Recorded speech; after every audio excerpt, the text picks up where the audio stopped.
Queridos hermanos, queridas hermanas, ¿cómo están? Gusto en saludarles, Dios les bendiga, un placer verles. Bienvenidos a su clase de introducción al Antiguo Testamento. Bueno, con mucha alegría saludo a Lucy, a Marisol, a Sabri, a Jackie y a Cintia que están haciendo el aguante aquí en clase presencial. Muy feriado hoy, ¿verdad? Muy feriado aquí en Argentina, pero bueno, aprovechando re bien el tiempo para compartir la clase.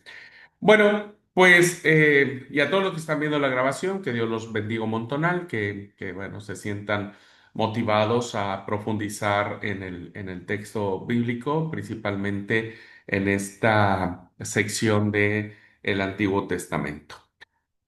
Bien, voy a contar, queridos alumnos, y es muy probable que no me alcance esta clase, tendría que terminar la segunda, pero voy a contar a ustedes en hora y moneda, hora y media, eh, tratar de resumir la historia que va de la página 1 hasta la página, ahora les digo, eh, hasta la página 691, ¿verdad? Entonces, voy a tratar de resumir casi 700 páginas de historia, que es lo que encierra lo que conocemos como el Antiguo Testamento, ¿verdad? Casi 700 páginas son las que dan muestra o nos reflejan el pensamiento de estos 39 libros que para nosotros son canónicos. Así que voy a compartir la pantalla. Es muy importante que ustedes tomen en cuenta los detalles, aprendan los sucesos más importantes. Voy a tratar, ya lo hice en la clase de historia de la Biblia y sus traducciones, pero fue muy rápido. Ahora no, ahora tengo que profundizar mucho más, pues para que ustedes conozcan todo el contexto que conlleva estudiar el Antiguo Testamento, ¿verdad? Por si no, ah, no, nosotros no logramos comprender a cabalidad y en su totalidad la teología que encierra estos libros. Nunca olviden, hermanos, que el Antiguo Testamento fue escrito desde la fe y para la fe del pueblo de Israel. ¿Ok? Entonces, tenemos que ir descubriendo cómo se desarrollaron todos los eventos. ¿Ok? Bien, voy a compartir entonces la pantalla. Voy a meter un poco de acelerador, pero cuando ustedes consideren que no se está entendiendo, por favor, traten de pararme y con todo gusto lo platicamos. ¿Está? Muy bien. Pues lo que vamos a ver es la breve historia, pues sí, un poco breve, de muchos años que se da respecto de lo que es la historia de Israel. Y lo vamos a ver desde otra perspectiva, ¿verdad? He platicado algunas cosas muy puntuales y muy generales de cómo se escribe el Antiguo Testamento. Bueno, ahora tenemos que abordarlo desde otra mirada como para que quede más claro, ¿verdad? Para todos quede más claro cuál es el sentido, la teología, los acontecimientos más importantes de esta sección de la Biblia. Bien, para esto vamos a identificar, a ver un segundito, hermanos, por favor. Un segundito, necesito checar si...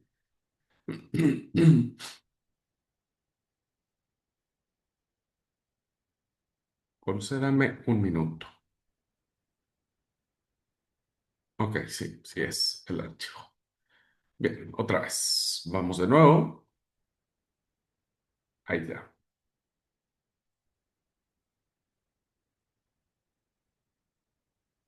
Muy bien. Mi computadora está muy desfasada, muy lenta. La verdad que no sé, espero que ustedes me estén viendo bien. Que no se pause la presentación, por favor. Si alguien ve que algo no se escucha bien o no se ve bien, avísenme. Bien, entonces, son nueve etapas. Vamos a ser más puntuales en la historia. Son 9 etapas en las cuales podemos nosotros identificar los eventos y acontecimientos que se narran en casi 700 páginas, en 39 libros canónicos que nosotros consideramos. La primera es la época patriarcal que abarcará de los siglo VIII al siglo XIII, y aquí estaríamos hablando básicamente de las tradiciones que se encierran en torno a Abraham, a Isaac, a Jacob y a José, y la estancia que estos tienen durante casi 4 siglos esclavos en Egipto. La segunda etapa o el segundo momento importante que vamos a analizar tiene que ver con la salida de Egipto, un evento que marcó profundamente la conciencia, el pensamiento y el quehacer teológico del pueblo de Israel, tanto su esclavitud como su salida. Y entonces surgirá un gran personaje llamado Moisés. Bueno, esta etapa iniciará en la liberación del pueblo de Egipto y su marcha hacia la tierra prometida, pasando por el Sinaí, pasando por el desierto, y esto sucederá a mediados del siglo XIII antes de Cristo. La tercera etapa tendrá que ver ya con la conquista de la tierra prometida, el asentamiento que se va a dar en una porción geográfica de tierra llamada Palestina, ¿no? Que así se llamaba anteriormente, era el nombre que se le daba a la tierra donde vivían o donde se asentaba una población muy importante que vamos a escuchar recurrentemente en el texto bíblico, que son los cananitas, ¿verdad? Los cananitas son un pueblo que vivió muchos años antes de que Israel llegara en la tierra de Palestina. Entonces, el pueblo entrará junto con Josué y se asentará. Luego vendrá la época de los jueces, una época que durará por lo menos 2 siglos, ¿no? 2 siglos, y que también la vamos a ver ahora, ¿no? Que son los jueces. Vendrá después de los jueces la monarquía unida bajo los 3 principales reyes, tanto Saúl, David como Salomón, y la época monárquica iniciará de 1030 hacia el año 931 aproximadamente. Bueno, después, como sabemos, el reino se divide en el reino del norte llamado Israel, el reino del sur llamado Judá, que irán del 931 al 722, que se destruye el reino del norte, y del 931 al 586, en que es invadido el reino del sur. La séptima época será, o etapa, será la etapa o la época del exilio o del destierro babilónico, que irá del 586 al 538. Bueno, después los persas vencerán a los babilonios y vendrá la época del dominio persa, que será del 538 al 333, y finalmente vendrá la etapa griega o helénica, que iniciará con Alejandro el Magno o Alejandro el Grande del 332 al 63. Bien, serán las 7 etapas, queridos alumnos, que ustedes deberán considerar al momento de estudiar el texto bíblico, porque serán en estas etapas donde se producirá el texto y donde muchas de las cosas, si no es que la totalidad de ellas, tendrán relación inmediata, ya sea con la época patriarcal, ya sea con la salida de Egipto, ya sea con el reino dividido, ya sea con la etapa del dominio persa, etcétera. Tendrá relación directa el texto escrito con todas estas etapas. Bien, las vamos a ir viendo de manera puntual, no vamos a entrar, pero las iremos viendo de manera detallada. ¿Ok? Bien, abróchense los cinturones, el avión está a punto de despegar, iniciaremos esta hermosa aventura, pero para mí es muy importante que todos ya tengamos un panorama mucho más claro de los acontecimientos que rodearon la escritura del Antiguo Testamento. ¿Ok? Bien, vayamos. Algo que tenemos que tener muy en cuenta es los periodos. Siempre habrá periodos, estas 7 etapas se dividirán en 3 grandes bloques. El primer bloque se le llama el periodo preexílico, es decir, antes del exilio. El periodo exílico como tal, es decir, el destierro que se le conoce. Y el tercer bloque es el periodo post-exílico.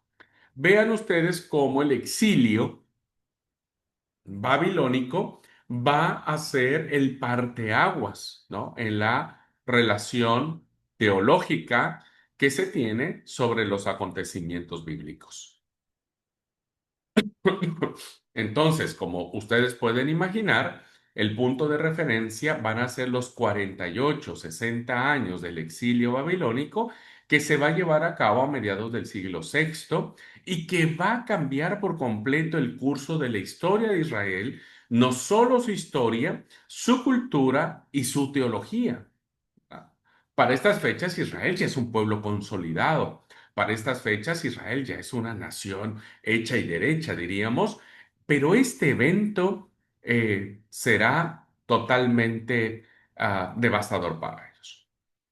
Lo anterior, es decir, las primeras 6 etapas que platicamos arriba o hace un momento, las vamos a conocer como el periodo preexílico. Voy a volver la diapositiva.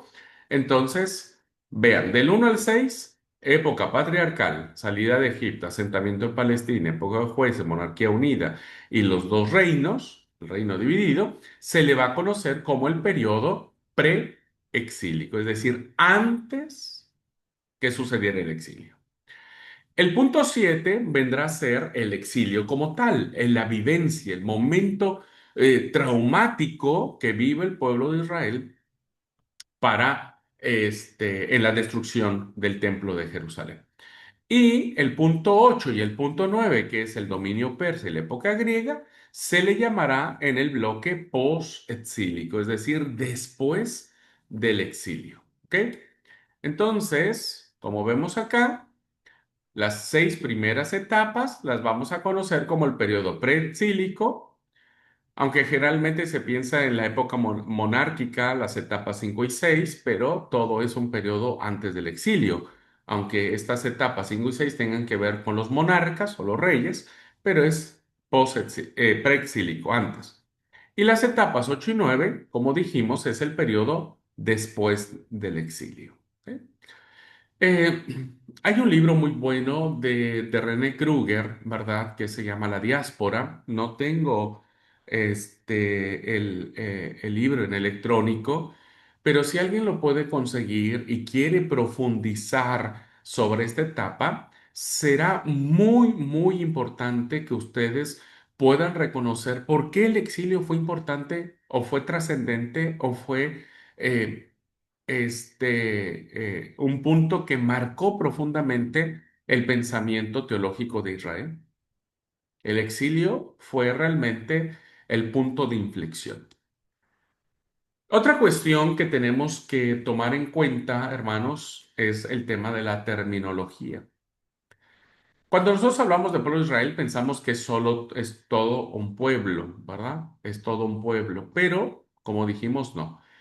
¿Cómo se llama el libro? Se llama La Diáspora, La Diáspora de René Kruger. Y si no mal recuerdo, la editorial es Lumin, ¿no? Lumin. René Kruger. Kruger con diéresis R. Kruger. Eh, Espero algún día invitarlo a este profesor a un diplomado. Él es argentino. Tengo muchas intenciones de hacer un diplomado en Biblia y quiero invitarlo. Ojalá podamos contactarlo y tenerlo en un diplomado al profesor. Bueno, entonces, a veces pensamos que el pueblo de Israel es todo un pueblo donde todas las tribus, las 12 tribus, pues se llevaban re bien, se querían todos y todos era como un cuento de hadas. No, debemos saber que desde un punto de vista político los reinos se dividen, ¿verdad? Durante los siglos décimo al octavo, Israel se convierte en el reino del norte. Entonces, todos los que viven en el reino del norte se le llamarán israelitas. ¿Ok? que básicamente estaríamos hablando de 10 tribus, ¿no? No olvide que fueron 12 tribus y 10 tribus se asientan en la parte del norte y a estas se les conocerá como los israelitas, ¿ok? Los israelitas. Y el reino del sur, tradicionalmente ubicado por dos tribus, que es la tribu de Judá y la tribu de Benjamín, la de Judá es mucho más grande que la de Benjamín, entonces serán los judaítas, ¿no? O los judíos. Entonces, para estas fechas, hermanos, siempre hay que determinar. Esto ustedes lo van a notar mucho en los libros proféticos, ¿no? Cuando ustedes lean Isaías, Jeremías, Ezequiel, Abdías, Amós, Jonás, Miqueas, Habacuc, etcétera, etcétera, etcétera, deberán tener muy en cuenta cuando el profeta hable de Israel o hable de Judá. ¿Ok? No se va a referir siempre al mismo pueblo porque desde el punto de vista político, pues están divididos, ¿no? Y siempre van a estar como peleándose entre ellos, ¿no? El reino del norte querrá aniquilar al reino del sur, los israelitas a los judíos, o los judaítas, y los judaítas querrán apoderarse de las tierras que le pertenecen a los israelitas. Entonces, no se pierdan en esta terminología, queridos alumnos, porque insisto, cuando veamos libros proféticos, bueno, ahí ustedes tendrán que hacer la discriminación. El profeta, cuando habla del reino de Israel o habla de Israel, pues es un profeta norteño, ¿verdad? Decimos, es un profeta que está predicando al reino del norte. Cuando habla sobre los judíos o Judá, pues es un profeta sureño, ¿no? Es un profeta que está hablando solamente al reino del sur. Eh, a ver, aquí creo que había una... Ah, no, pensé que había un mensaje. Eh, entonces, cuando nos referimos a Israel, podemos hacerlo desde dos perspectivas. La primera, desde un punto de vista religioso, es decir, Israel, hablando de los del norte o de los del sur, se consideran el pueblo de Dios, el pueblo elegido de Dios. En ese sentido, lo podemos decir en manera singular, es un solo pueblo, ¿verdad? Y es un solo pueblo porque parten de una sola persona, es decir, parten de Jacob, o sea, Jacob es el, ¿cómo se llama? El padre de las tribus. Y Jacob es hijo de Isaac, Isaac es hijo de Abraham. Entonces, en ese sentido, cuando hablamos de Israel, que también habría que discriminar, hay profetas que hablan de Israel y se está refiriendo a todo. Se está refiriendo tanto al norte como al sur. Ya lo iríamos identificando, pero es muy importante que esto ustedes no lo pierdan de vista.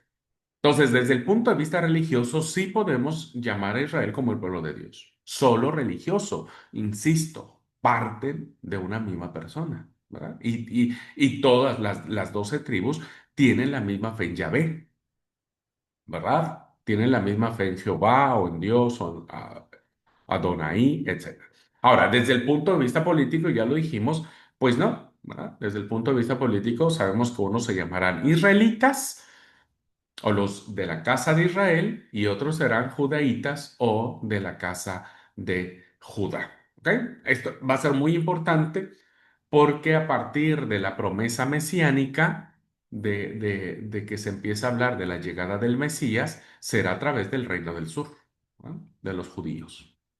Bien, por favor, si tienen alguna duda, me la hacen saber. Bien, vamos a ver entonces los orígenes, que son las etapas del 1 al 3.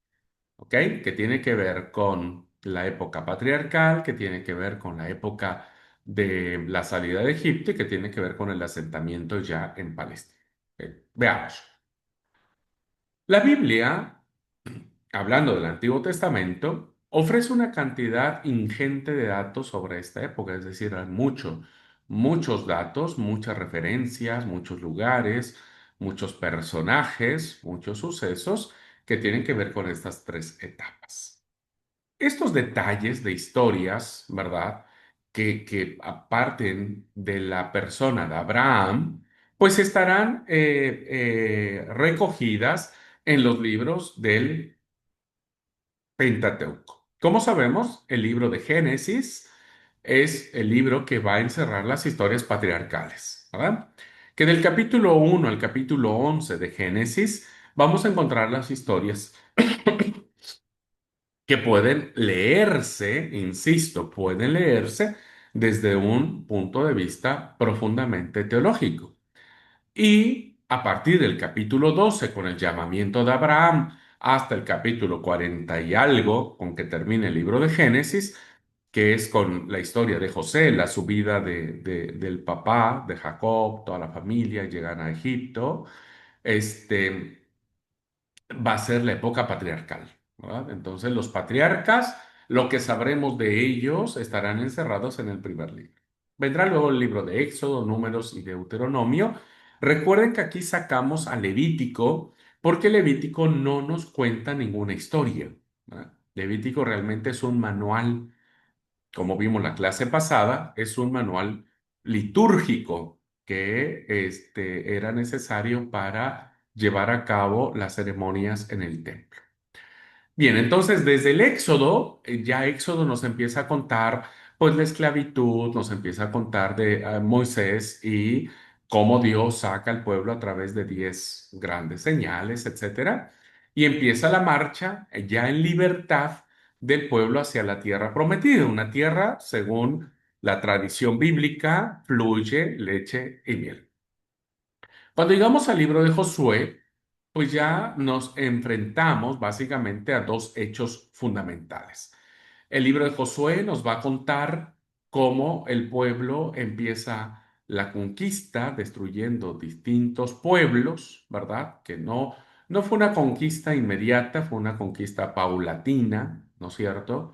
Y el segundo suceso tiene que ver con que el pueblo termina sentándose en Palestina y cada uno repartiéndose, cada tribu repartiéndose la porción de tierra que les tocó por sorteo o que ellos eligieron, ¿verdad? Y entonces se reparten la tierra o el territorio entre las tribus y inicia la etapa de los jueces, ¿no? Porque ahora, como vamos a ver más adelante, cómo es el tema de los jueces, bueno, es una etapa muy oscura, ¿verdad? Es una etapa muy oscura. Sin embargo, estos libros están escritos desde una perspectiva más teológica que histórica y no podemos aceptar sus datos a la ligera. Es decir, recuerden, hermanos, que los autores bíblicos no tienen una formación de ser historiadores, ni científicos, ni nada por el estilo. Ellos se mueven desde un punto de vista religioso, muy característico del Oriente Próximo cercano, que nada tiene que ver con nuestra racionalidad occidental del siglo XXI, nada tiene que ver. Entonces los autores bíblicos se dejan guiar por su percepción, ¿verdad? Y van a elegir los relatos o que ellos consideran necesarios o son los relatos que la tradición oral les permite conocer, ¿verdad? Que les permite conocer. Y entonces estas historias que nosotros vamos a mirar, principalmente los relatos de la creación, por ejemplo, nos van a enseñar cosas muy interesantes, no desde un punto de vista histórico, literal, sino desde un punto de vista teológico. Esto va a ser importante. Israel entonces tiene su origen en las emigraciones arameas que se empiezan a tener. Recuerden que en aquellos tiempos las migraciones eran muy comunes, es decir, había a muchas familias, ¿verdad?, que eran nómades, que no pertenecían a un solo lugar, sino que iban de lugar en lugar y no constituían como una comunidad establecida. Se movían de acuerdo a sus necesidades y principalmente buscando los mejores pastos para sus animales. Bueno, estas migraciones arameas que tienen para nuestro interés en la clase van a empezar a originarse a partir del siglo octavo antes de Cristo y van a descender del norte, principalmente de Siria, ¿verdad? Que está bien al norte de Palestina.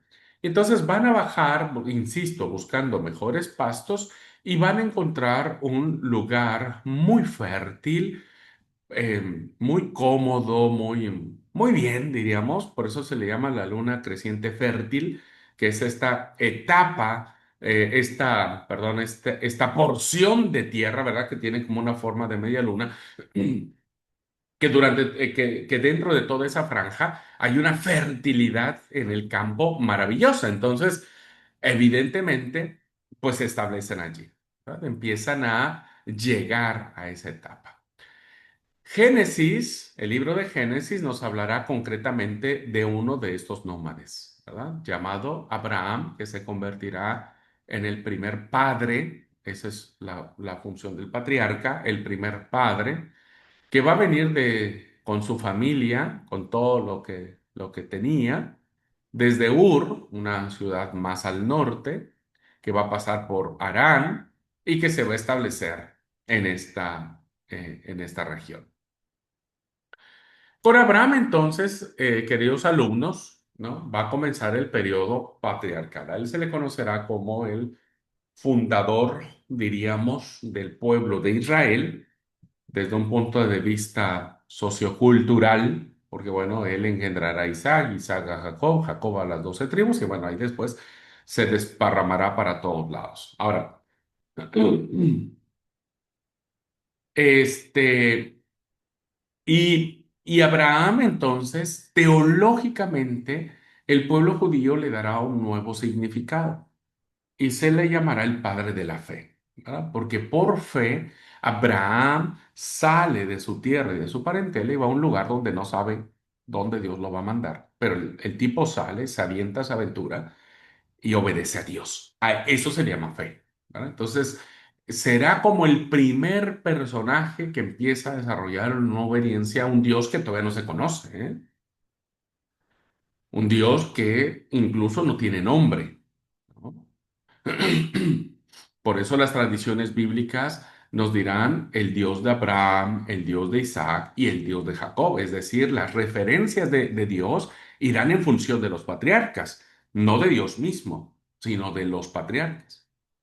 Bien, que este periodo patriarcal abarcará desde el siglo XVIII al siglo XIII aproximadamente, pero en esta época es muy importante que sepamos que no podemos hablar de que haya un pueblo de Israel, mucho menos una nación.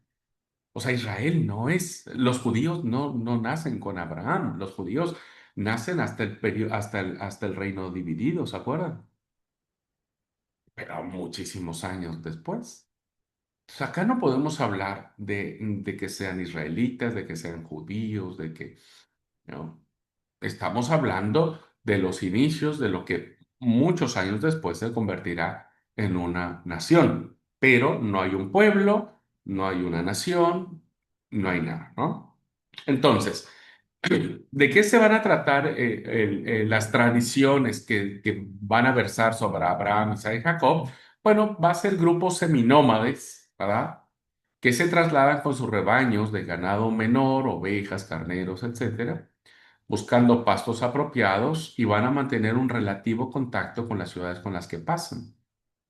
O sea, van a tener contacto, intercambio comercial, pues con las ciudades donde ellos se asientan junto a una ciudad, tienen relaciones comerciales, pero después se levantan su tienda y siguen caminando, ¿no? O sea, nunca se establecen, ¿no? Abraham nunca se establece y vemos que Abraham va caminando por todos lados, Isaac también y Jacob ni se diga, ¿no? Jacob va caminando por todas partes. Algunos de estos grupos se volvieron sedentarios, es decir, que se asientan. Dijeron, bueno, ok, ya no vamos a ir de aquí para allá, nos vamos a sentar. Y entonces dicen, ¿qué hacemos? Pues no sabemos hacer mucho, ¿no es cierto? Y lo más rentable, principalmente por ser un sentido primario de subsistencia, pues tiene que ver con la tierra. La tierra produce. Y más en esa tierra, que como dije es la luna fértil creciente, que es muy productiva, pues empiezan a practicar la agricultura. Eran campesinos, se vuelven campesinos, tienen su chacra. Especialmente los que se habían establecido en el norte, cerca del lago de Galilea, ¿no? Muy cerca de la frontera con Siria, que muchos años después será el lugar donde el Señor Jesús desarrollará su ministerio. Otros grupos, ¿verdad? Se van a establecer en el centro, otros grupos se van a establecer en el sur, pero eh, algunos no se dedican a la agricultura, es decir, no siembran la tierra, y muchos de ellos siguen conservando su tradición de pastoreo. ¿Ah? Aun cuando la vida es más movida, porque evidentemente pues están en un lugar donde hay muchas caravanas, hay mucho intercambio comercial, hay mucho contacto con personas. Entonces, cuando nosotros vemos el relato de José que pronostica la hambruna, bueno, podríamos explicarlo que en un periodo de hambre, muchos de ellos bajasen al sur de Palestina, ¿verdad? Entonces, hagan de cuenta, después les enseñaré un mapita como para que nos ubiquemos, pero hagan de cuenta que esa es la Palestina, ¿verdad? Aquí el norte, en la parte de arriba, el norte, Siria, ¿verdad? Y aquí abajo, en esta parte de abajo, se encuentra Egipto, ¿ok? Entonces, cuando hay una gran hambre, la tierra no da, no se produce más, los animales no tienen más pastos para comer y empieza toda una crisis. Muchos bajan a Egipto en busca de mejores pastos porque Egipto tiene el famoso río Nilo, ¿verdad? Que evidentemente produce muchas cosas. Por eso es lo que nos dice la historia de Jacob y de sus hijos, y no existe motivo para dudar de la historicidad de este dato, es decir, efectivamente, ¿dónde tuvieron que haber ido Jacob y sus hijos para buscar pan en el relato de la hambruna?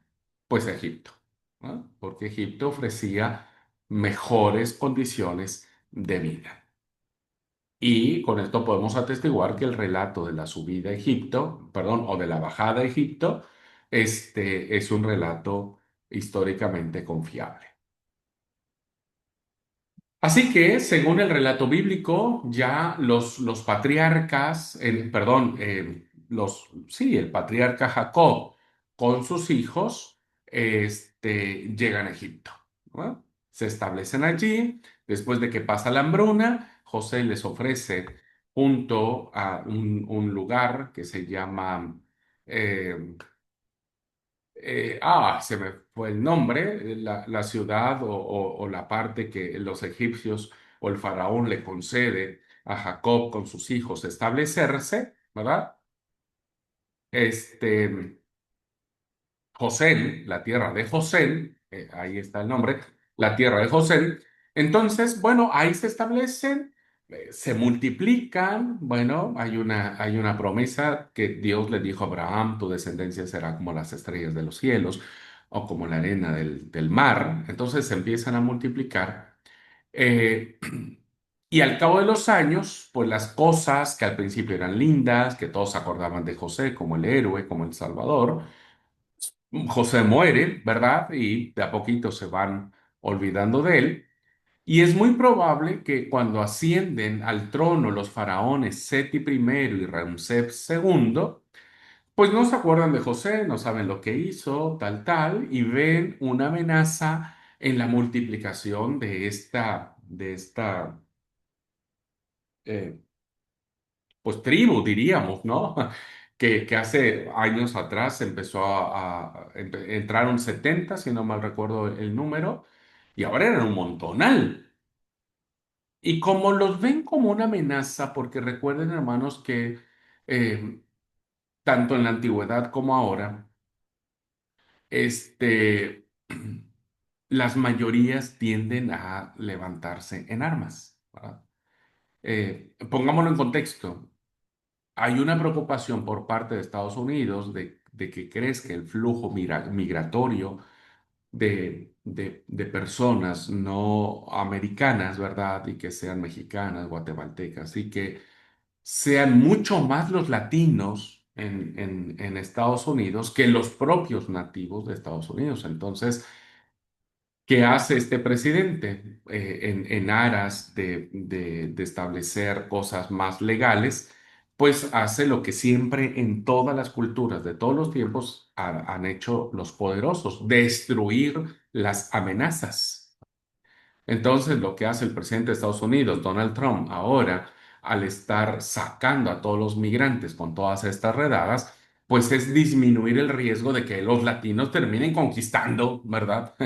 Estados Unidos.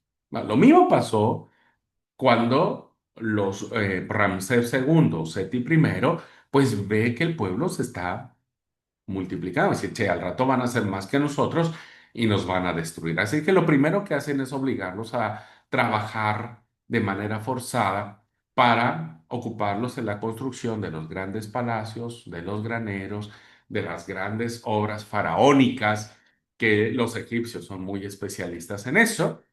Y bueno, dura esta opresión por lo menos 4 siglos o 4 siglos con 30 años, según nos dice Pablo en la carta a los Gálatas.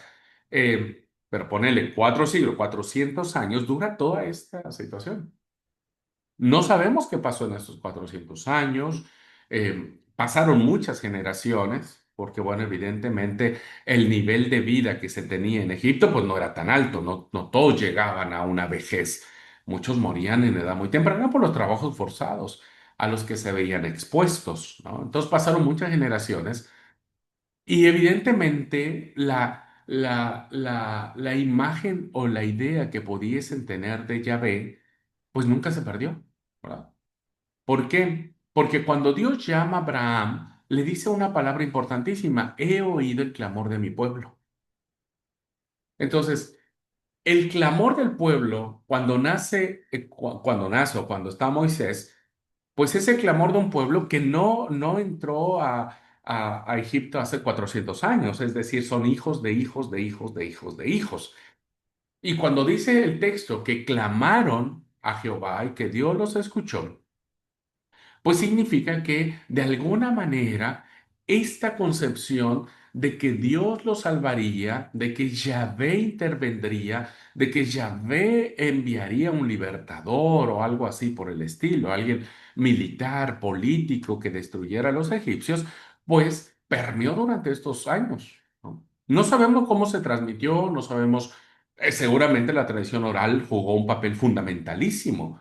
¿Por qué? Porque evidentemente no les iban a permitir los egipcios que escribieran algo los israelitas, ¿verdad?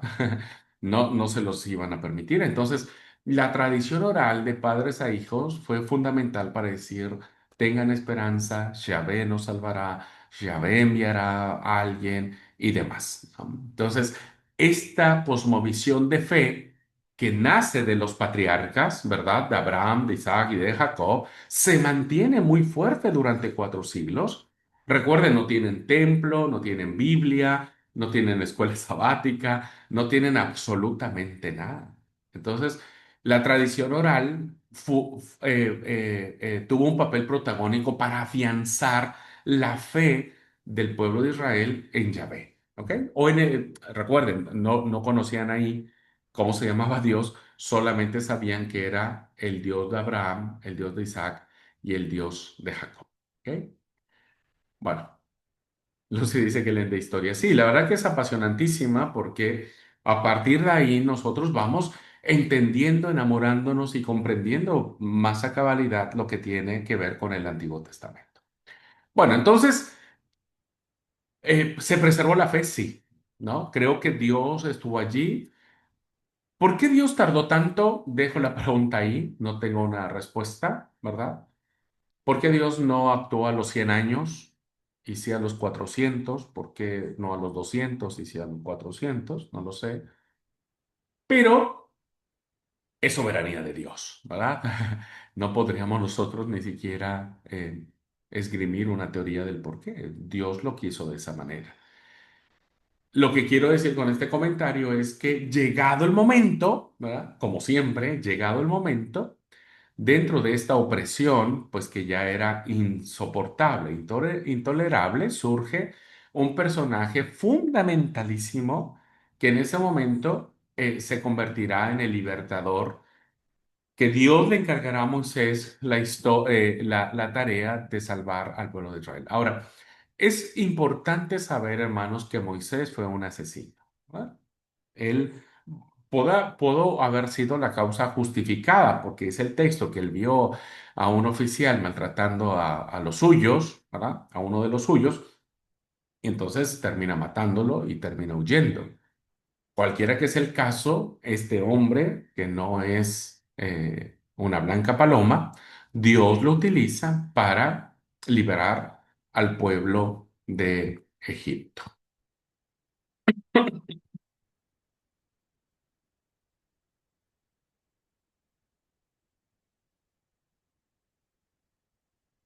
Muy bien.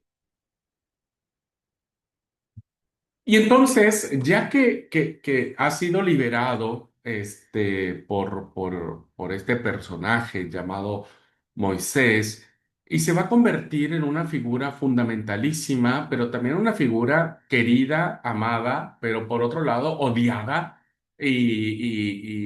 bueno, casi lo querían matar al pobre Moisés. ¿Por qué?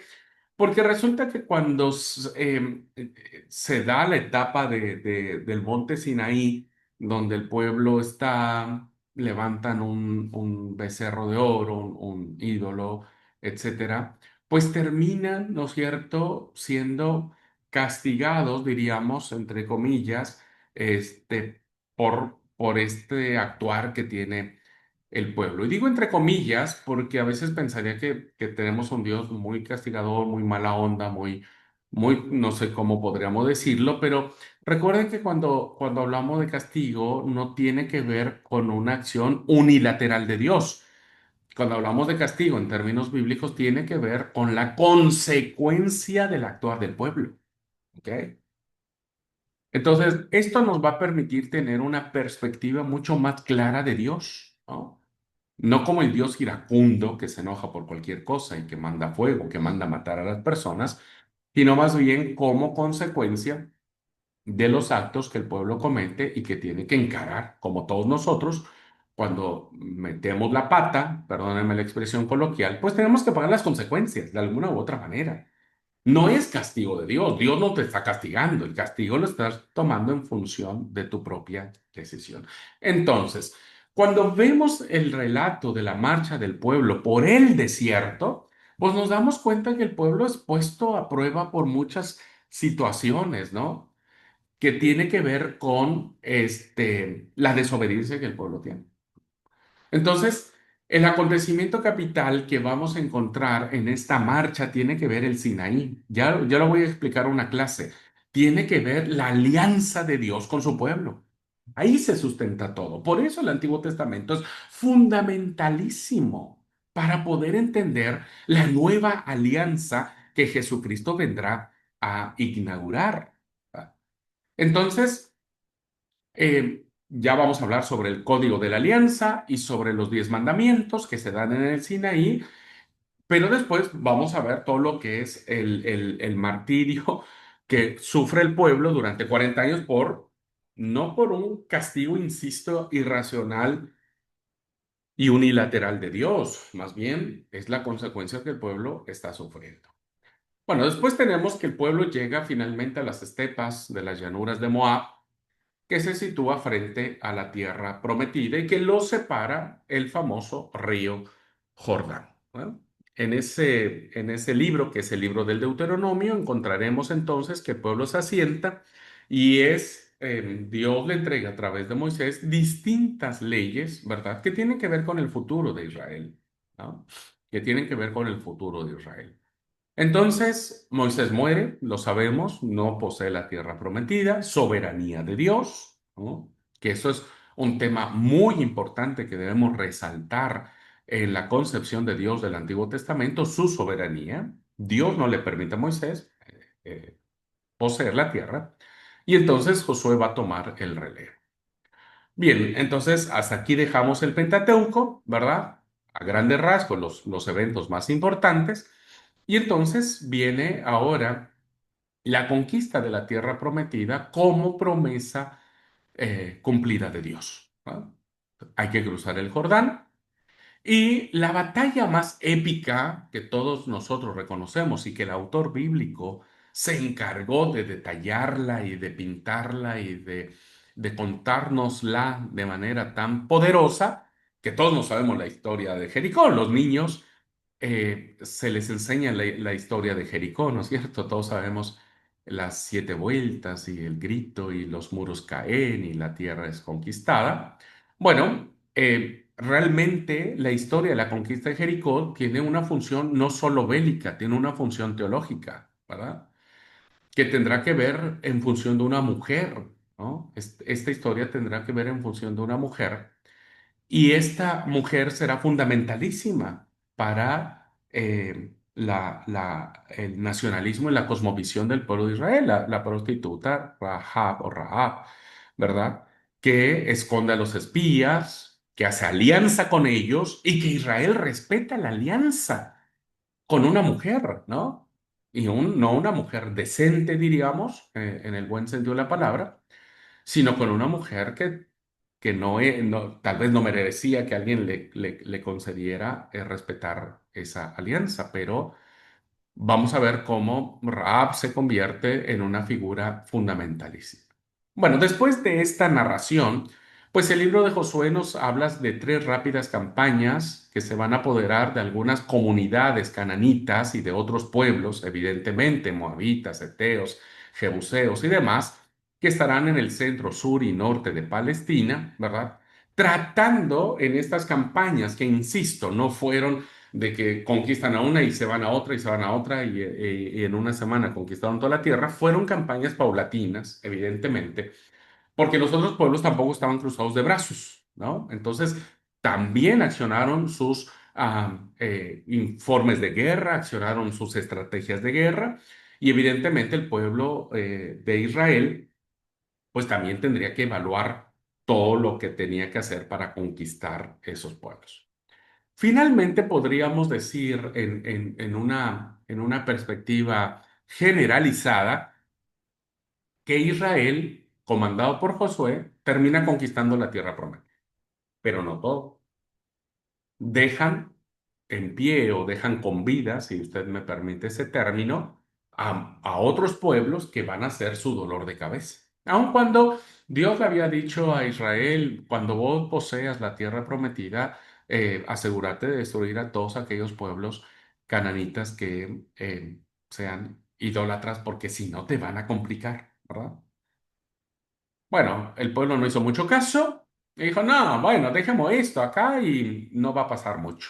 Bueno, vamos a ver qué pasó mucho y pasó demasiado.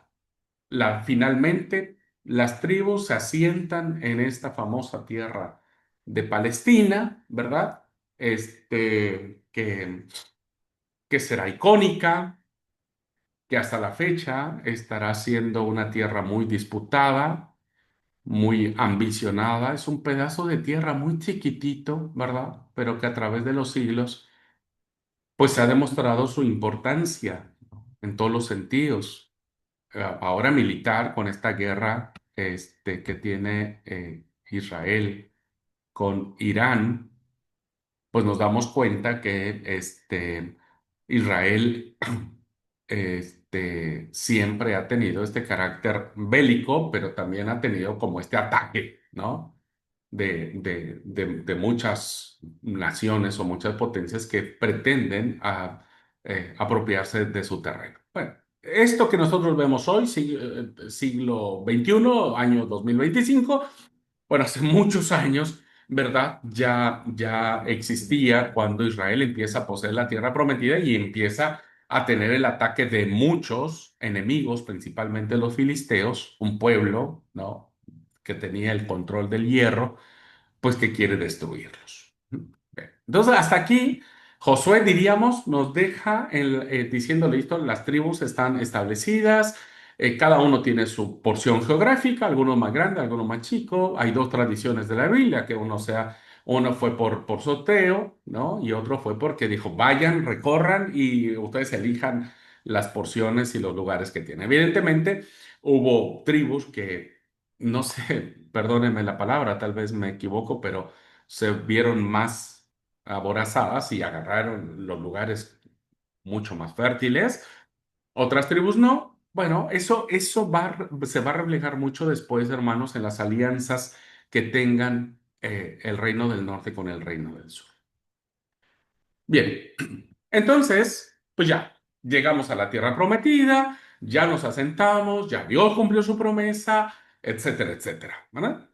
Y entonces viene una etapa que se le ha denominado la etapa de los jueces, que va a abarcar casi 2 siglos, del año 1200 al 1020. Fueron muchos años en esta etapa, hermanos. Muchos años que el texto bíblico, evidentemente, en un libro llamado Jueces, pues pretende contarnos, pero evidentemente el libro de Jueces no nos cuenta todo lo que pasó en esta etapa, ¿verdad? No nos lo cuenta.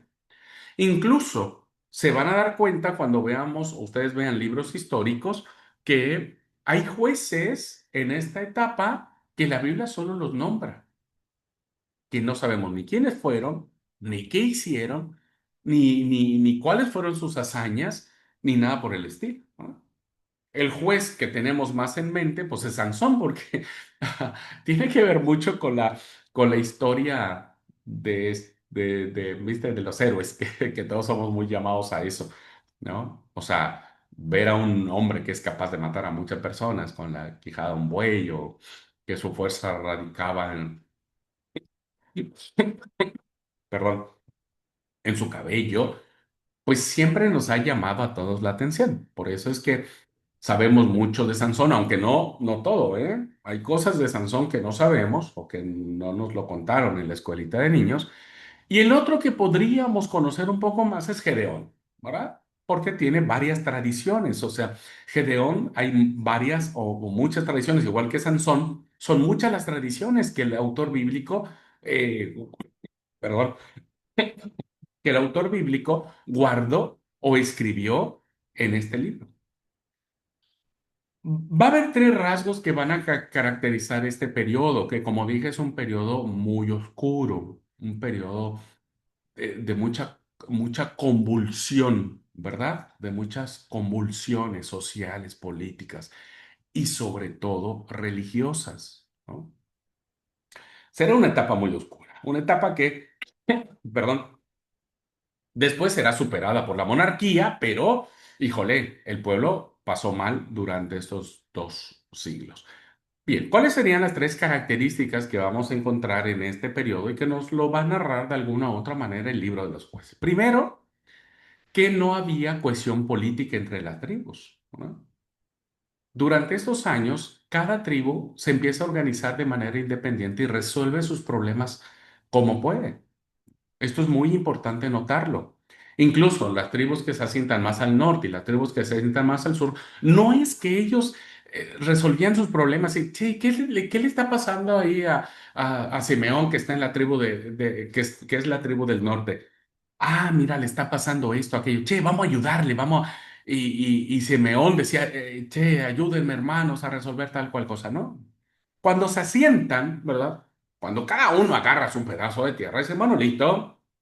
Acá yo pongo mis reglas, pongo mis condiciones, veo cómo nos vamos a manejar dentro de la tribu. Y lo más que sucedió en esta etapa, hermanos, es que pudieron unirse una, dos o tres tribus haciendo como un tipo de confederación de tribus, a lo más que sucedió, ¿verdad?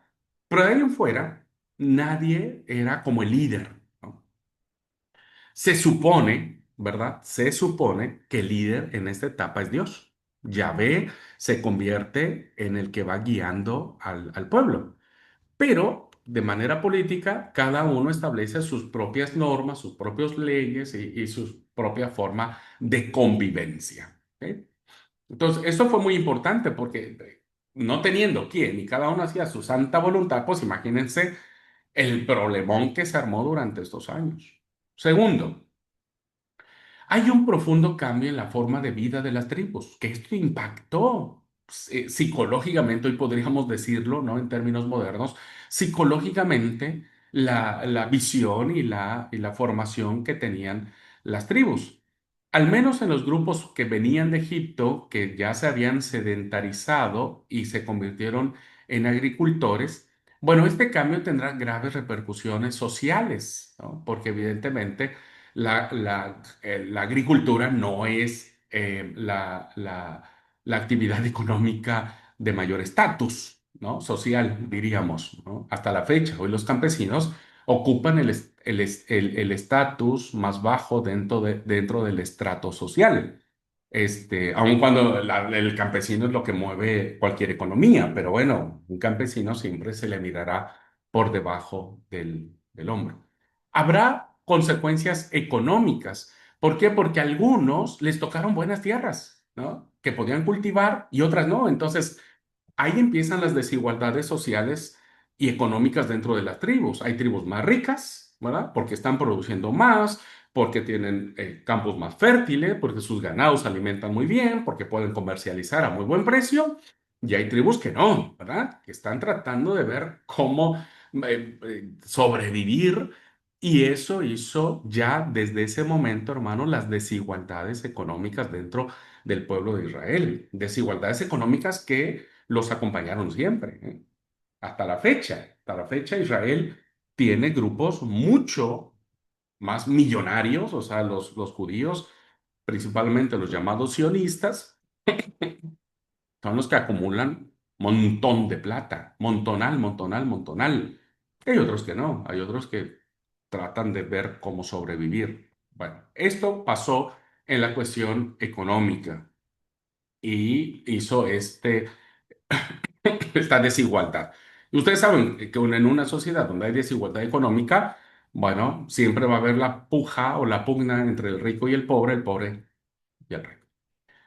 Pero la que va a ser más fuerte, hermanos, va a ser la repercusión religiosa, ¿verdad?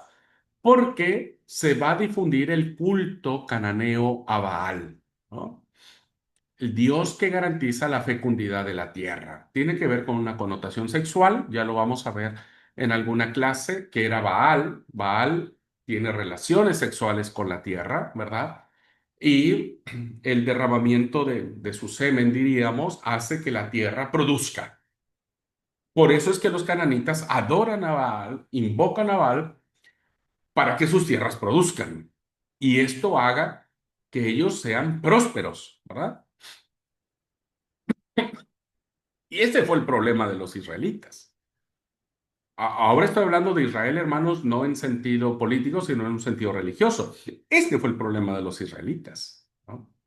Que queriendo ellos que sus tierras sean buenas, sean bendecidas, pues se convierten al culto de Baal. Ya lo vamos a ver en algún momento más específico y este va a ser el debacle, va a ser el gran problema que tendrá Israel al ah, faltar a la alianza que hicieron con Yahvé. La alianza que hicieron con Yahvé fue, ustedes son mi pueblo y yo soy su único Dios, ¿ok? Sí, dijeron todos, buenísimo. Pero al paso del tiempo se dan cuenta que Israel no solo adoraba a Yahvé, sino terminaba teniendo altares, hacía los lugares altos, hacía sacrificios a sus dioses, incluso el papá de Gedeón, uno de los jueces, pues tenía su dios en el patio de su casa, ¿verdad? Al cual le rendían, perdón, al cual le rendía culto y adoración. Esto fue un problemón, hermanos. Fue un problema porque este es el punto en el cual los profetas van a hacer un reclamo muy fuerte al pueblo, ¿verdad? Y los profetas van a decir, han abandonado a Yahvé, ¿no? Y se han prostituido siguiendo a dioses falsos. Bueno, Baal era un influencer idolátrico, diríamos, en aquellos tiempos, que muchos israelitas fueron sucumbidos ante eso, ¿no? Y el tercer rasgo que caracteriza, hermanos, la época de los jueces es la continua amenaza de los pueblos vecinos, ¿no? Entonces, a veces las bandas madianitas venían y todo lo que sembraban se lo llevaban. Destrozaban los sembrados, robaban todo cuando encontraban. Había tribus con los edomitas, con los moabitas, que esto les imponían fuertes tributos, es decir, Israel no es que dijo, Lito, yo llegué aquí a conquistar la tierra de Palestina y todos me rinden pleitesía. No, realmente en alguna medida fueron conquistados con estas invasiones que constantemente tenían. Imagínense, los israelitas nunca habían peleado, no sabían pelear, no eran hombres de guerra, eran asolados por los filisteos, que los filisteos sí eran tipos, porque eran personas que vivían en la costa, ¿no? Entonces eran aventadísimos. Todos los que viven en la costa son reaventados, ¿no? Muy temerarios los costeños. Y bueno, eso provocó que Israel pues tuviese un gran problema, ¿no? Dentro de sí mismo y pues siempre se viera amenazado, siempre se viera, pues destruido, ¿no? Entonces, fíjense, no hay cohesión política, hay graves consecuencias sociales, económicas, religiosas. eh, los pueblos que rodean a Israel a cada rato los invaden, los saquean, los atemorizan. Los tipos tienen que salir huyendo, esconderse en cuevas, en lugares donde nadie los vea. O sea, no era vida, ¿no es cierto? No era vida. Como dije, la principal amenaza la constituye un pueblo joven que vive en lo que hoy nosotros conocemos como la Franja de Gaza. ¿Ha escuchado en las noticias, no? Hezbolá, Franja de Gaza, que ahora este conflicto que hay de Israel con sus acciones, que está creando una crisis humanitaria en la Franja de Gaza, ese cachito de tierra allí que está, ¿no es cierto? Bueno, ese cachito de tierra donde está la Franja de Gaza era originalmente tierra de los filisteos, ¿no? Déjenme ver, aquí hay una pregunta. Bueno, entonces... Los filisteos, hermanos, aunque pequeño en número y con un territorio muy reducido, que es, insisto, esta franjita de Gaza que está allí, ¿no? Y que creo, déjenme hacer un aporte muy personal, creo que Israel está cometiendo uno de los actos más despreciables al crear una condición infrahumana a los habitantes de Gaza al no permitir el ingreso de ayuda humanitaria. Eh, en lo particular condeno esa situación, ¿no es cierto? Porque evidentemente se aleja de un propósito de Dios. Bien, cierro el paréntesis. Bien, los filisteos, que estaban en un territorio muy reducido, se organizaban de manera perfecta, tanto política como militarmente, junto con su elevado grado de industrialización para aquella época, eran dueños del hierro, les permite siempre de manera continua atacar y dominar a Israel. Esto, evidentemente, hermanos, pues era como el terror de los israelitas, ¿no? Era como ¿cómo le dicen en algunos lugares? El cuco, ¿no?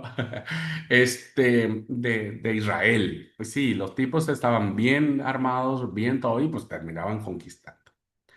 Pero la amenaza filistea culmina en el año 150 con la derrota de los israelitas en Afé y la destrucción del santuario de Silo, ¿no? Eso fue como el parteaguas, fue como decir, híjole, no podemos más, necesitamos hacer algo, ¿no? Necesitamos que alguien nos ayude. Ya rebasó todo, ya hemos intentado todo durante 2 siglos y nada hemos podido conseguir. Bien, este punto culminante va a cerrar la etapa de los jueces, como Ahod, como Gedeón, como Singlar, como Sansón, como Débora, ¿no?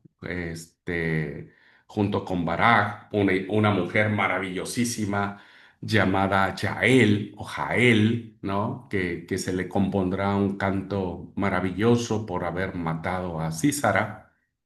Esta época, hermanos, que vemos en el libro de los jueces, el libro terminará con dos epílogos, ¿verdad? O con dos pequeños apéndices, más bien, apéndices en el libro, dos historias que nos hacen, el autor quiso poner esas dos historias como para decir, miren, estábamos tan mal, ¿verdad? Que tenía que ver con el santuario de los danitas que ya ustedes en su clase de históricos sabrán o leerán.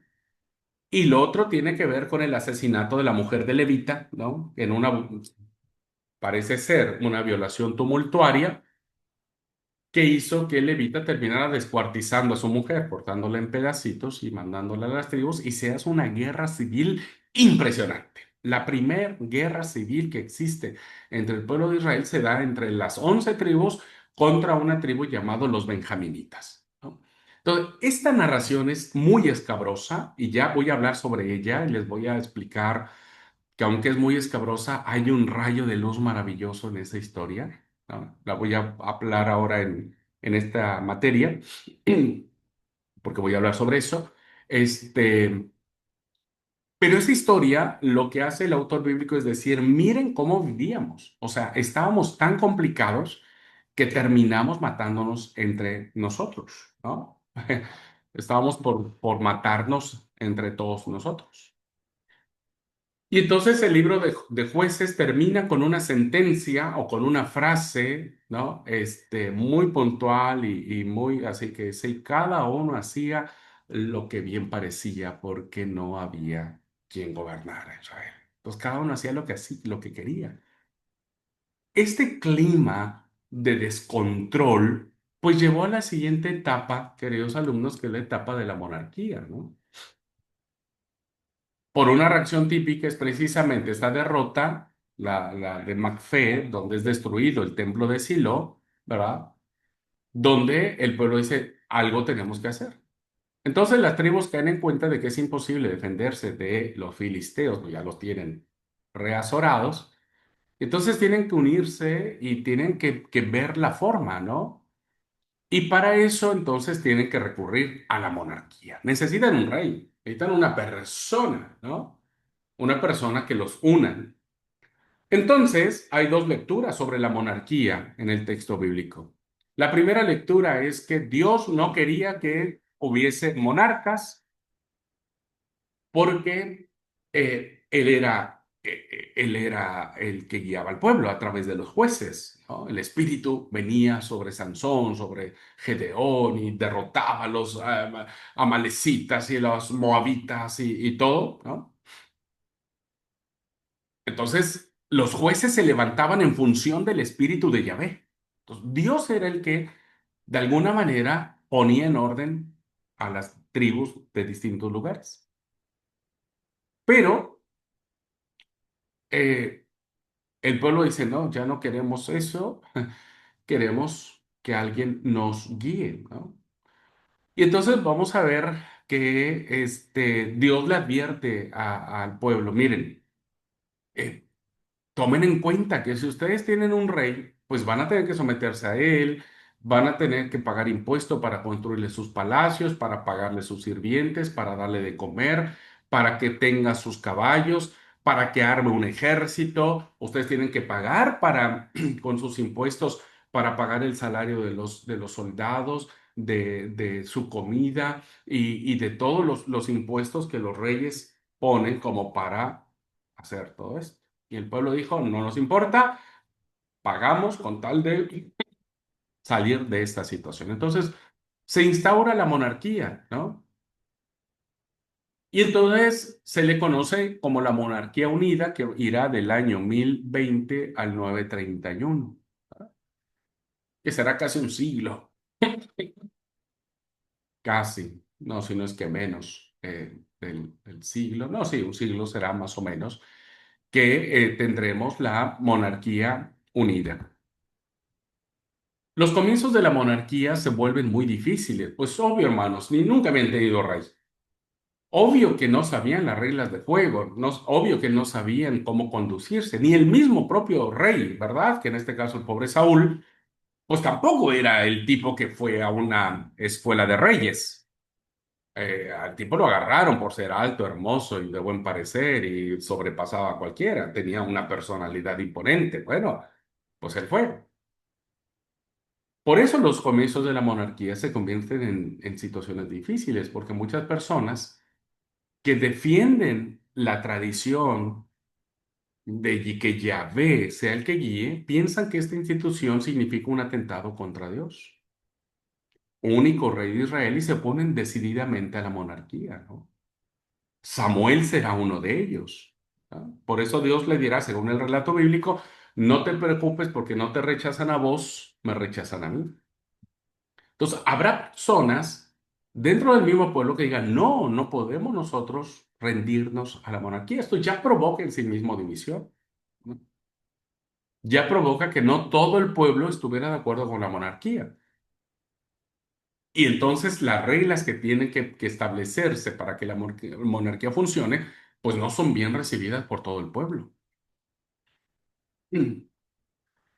Y bueno, la mayoría gana, como todo.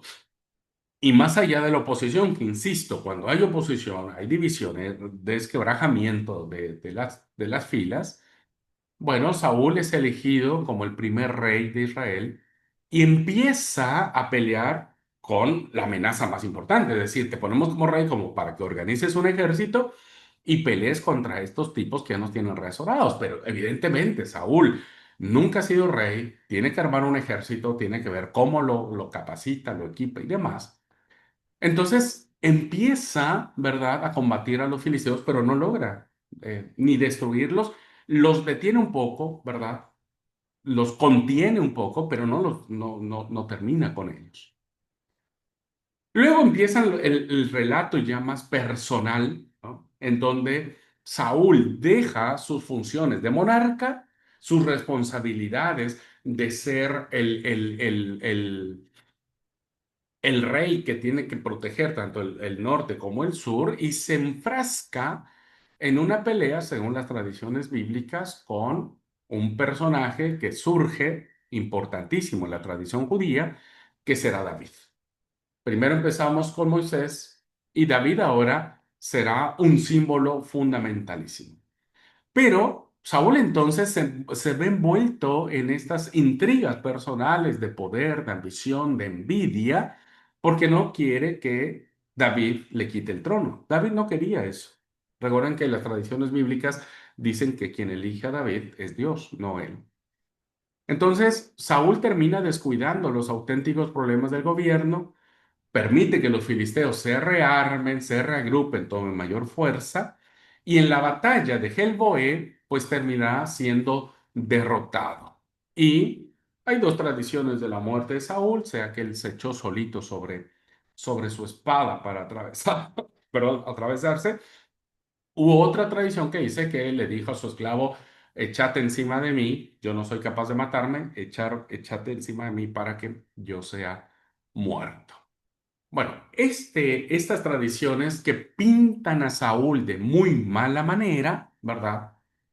Porque incluso lo van a pintar como un hombre que termina yendo a la adivina de Endor, en ese famoso relato donde ve a Saúl salir de la tierra de los vivientes, que después les voy a explicar cómo es el tema, ¿eh? Y qué significa esa historia, después se las voy a platicar.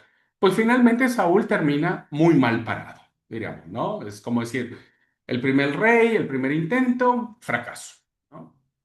Pero vendrá las tradiciones que van a fortalecer la figura de David.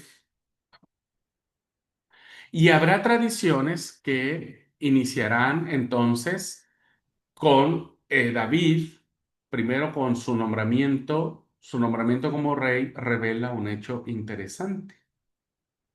Todos sabemos la historia que fue llamado cuando Samuel visita al papá de David, ¿no?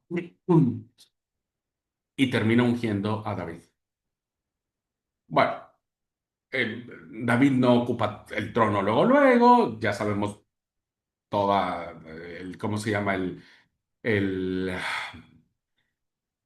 la persecución que tiene Saúl contra David, hasta que finalmente David puede tomar el control. Bueno, David es elegido primero por las tribus del sur, por los judaítas, ¿no?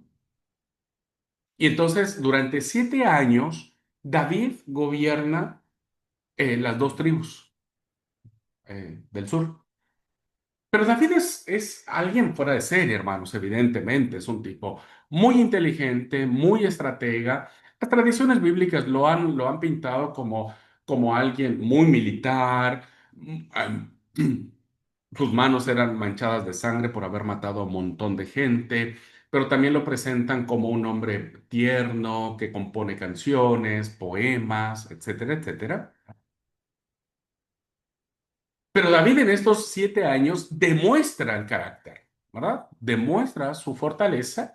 Y entonces las tribus del norte se dan cuenta y dicen, che, creo que aquí nuestra solución va a ser que David también nos gobierna a nosotros. Así es que vienen con David y les dice, reina también sobre nosotros. A esto se le llama el Reino Unido, ¿no? Saúl, pues por la inercia misma, las tribus se unieron. Después se dieron cuenta que era un problemón. Pero cuando llega David, entonces ahí está la decisión de las tribus, ¿verdad? Ahí ya entran las decisiones de las tribus. Y esto se le denomina que en el caso de Saúl, la unión era muy superficial, insisto, como el primer intento, porque no había eliminado la tensión entre estas dos tribus, sí, estos dos reinos, ¿no? Diríamos estos dos bloques. Todavía no hablamos de reinos, sino estos dos bloques, tanto del norte como del sur. Pero David sí lo hizo.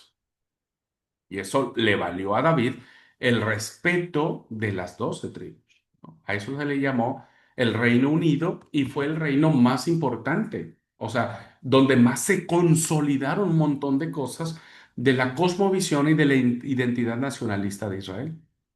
Bueno, de cualquier modo, mientras esto sucedía, la amenaza filistea pudo más que los antagonismos y las tribus terminan uniéndose. Dicen, ok, no podemos con los filisteos, hay que estar juntos, David es nuestro rey y lo apoyamos a él. ¿Cuál fue la primera decisión que demuestra la inteligencia política de David? Por eso dije, David era un tipazo, no era cualquier persona. Pues el grave problema, como todo reino, es decir, ¿dónde pongo la capital de mi imperio? ¿No? Recuerde, la capital siempre será el centro más importante de cualquier nación, porque en la capital, por lo regular, se concentran los poderes, ¿no? Ahora nosotros le llamamos poder ejecutivo, legislativo y judicial. Entonces, David necesita la capital del reino, donde él establezca su reino, su palacio, ¿no? Y entonces dice, miren, si yo lo pongo en la ciudad del sur, cualquiera del sur, los del norte se van a enojar. Si elijo poner la capital más al norte, pues los del sur también se van a molestar. ¿Qué hizo? Pues decisión salomónica, decimos, aun cuando Salomón no existía, lo puso a la mitad, ¿verdad? En el límite entre el reino del norte y el reino del sur, en este límite, es decir, ni cerca del sur, diríamos, ni lejos del norte, David establece la capital del imperio y resulta que dentro de este cachito, de esta idea, de esta franja, hay un pueblo que se llamaba los Jebuseos, ¿verdad? Y entonces David dijo, listo, voy a conquistar la ciudad de los Jebuseos. Y entonces es una ciudad cananea, no pertenece a ningún tribu, nadie la había derrotado, permanecía allí como quietita, ¿no? Y entonces David finalmente va y conquista a Jebús, la ciudad de Jebús, y le cambia el nombre y le llama Jerusalén. Y entonces estos límites del norte con el sur, la capital del reino, es decir, Jerusalén, se va a sentar en el reino del sur, ¿verdad? Bien al norte, pero va a estar dentro del territorio del sur. Así que Jerusalén siempre pertenecerá al reino del sur. Pero como estaba cerquita del reino del norte, pues no hubo tanto problema, ¿no? Pero siempre perteneció, estuvo dentro de los límites geográficos del reino del sur. A partir de ese momento, David establece oficialmente a Jerusalén como su capital del Reino Unido y la ciudad personal de David. Se le conocerá en las tradiciones bíblicas como la ciudad de David. Bueno. Déjenme terminar, David, hermanos, y ahí concluimos la clase, porque ya se nos fue el tiempo. Déjenme terminar la época de David y luego la siguiente clase terminamos este recorrido, ¿verdad?, de la breve historia de Israel. A ver. La obra la podemos sintetizar en dos puntos, la obra de David. Primero, termina de conquistar todas las ciudades cananeas existentes en territorio de Israel y las anexiona a su reino. David fue un gran conquistador. David abre el imperio, ¿verdad? Conquista nuevas ciudades y eso hace que en la época de David la tierra de Jerusalén, en este caso la tierra de Israel, ¿verdad? Sea una tierra poderosa, ¿no? Entonces empieza a notar dentro del tablero del panorama mundial, pues empieza a notar profundamente la historia de Israel, ¿no? Entonces David fue un gran, gran conquistador. Esto lleva a cabo una política de expansión, como dije, conquistando y sometiendo a una serie de pueblos vecinos, y entonces consigue formar el imperio más poderoso, que es el sirio-palestino, durante el siglo X antes de Cristo. David va hacia el norte, no conquista Egipto, ¿no es cierto? Pero sí va hacia el norte, que es Siria. Entonces eso hace que evidentemente David se convierta pues en un gran guerrero, un gran referente y David, hermanos, entre otras cosas, pues vendrá a ser el prototipo o vendrá a ser la influencia o la inspiración para la promesa de la llegada del Mesías, ¿no? Porque recuerden que David, al poner su capital en el reino del sur, ¿no? Dentro de los límites del reino del sur, pues evidentemente la promesa viene del reino del sur, ¿no? De la ciudad de David, de la casa de David, nacerá el Mesías. Pero eso, bueno, en algún momento lo charlaremos más. Bien, sí, aquí ya viene Salomón, pero a Salomón lo vamos a dejar la siguiente clase. Pues espero, queridos alumnos, que este recorrido que hemos estado haciendo y que hemos ido guiándonos, pues nos abra más o menos el panorama y vayamos aprendiendo todos estos sucesos que cuando vemos el Antiguo Testamento, pues nos damos cuenta de lo que sucedió, cómo sucedió, quiénes fueron los protagonistas, qué estaba sucediendo en ese tiempo. Entonces, cuando leamos la Biblia, pues nos vamos a poder ubicar en tiempo y espacio. Creo que eso va a ser fundamental. Bien, hasta aquí. ¿Alguna pregunta? ¿Alguna duda? ¿Fui claro? Repito todo. ¿Me di a entender? Sí, muy bien. Si les hago un examen ahora, ¿lo aprobarían?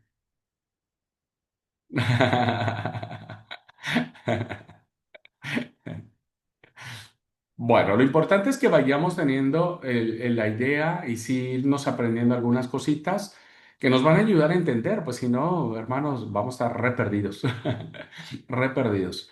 Así que bueno, pues nos vemos entonces la próxima clase, el miércoles, sí, miércoles nos vemos y vamos a concluir de la etapa de de Salomón, vamos a iniciar con Salomón, hasta la época griega, ¿no? Y ahí es donde terminaríamos este recorrido. Y luego, sí, ya la próxima semana estaríamos viendo los problemas morales, teológicos e históricos y científicos que nos enfrenta el Antiguo Testamento, ¿no? Vamos a ver si podemos dar algunas respuestas a estos problemas, ¿no? Que nos da cuando leemos el Antiguo Testamento. Pero eso la próxima semana lo estaríamos analizando, ¿tá? Bueno, gente linda, Dios les bendiga, cuídense mucho, un placer verles y nos vemos el próximo miércoles.